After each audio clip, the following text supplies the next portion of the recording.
Hello dear friends, reka tubasuze cyane mwese aho muherereye abakunzi ba Wonderful English, turabakunda cyane.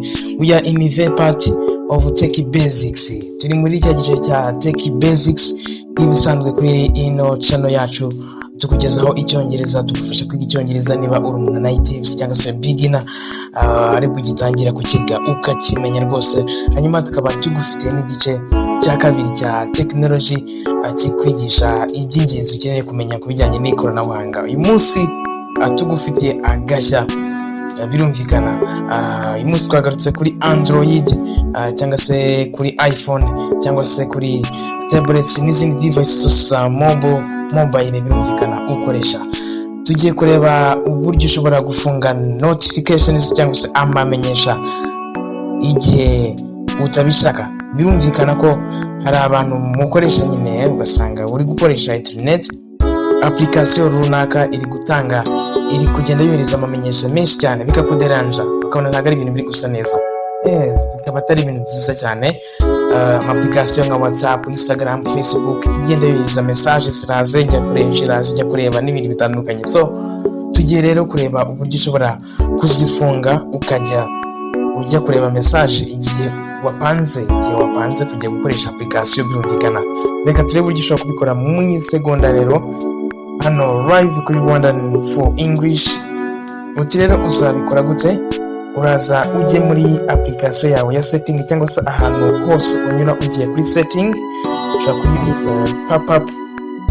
pop-up buttons zino zo hejuru.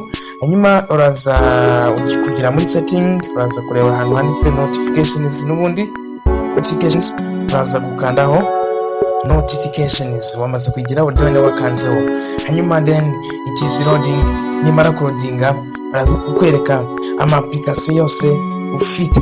Nyamara kwereka application yose ufite, uraza kureba application yawe ushaka ko uhagarika notifications zayo mu gihe gitoya cyane kabisa, ntibizongere kubaho ukundi. Reka wenda tufate urugero, iyi application wenda runaka dutesha umutwe cyangwa se ideranja mu gihe turi kwikoreshereza internet. N'urugero turaza tujye kureba wenda for example turashaka ya Instagram. Hano urabona ko ari blocked. Yes, anga ubundi biba bisanzwe bimeze gutya.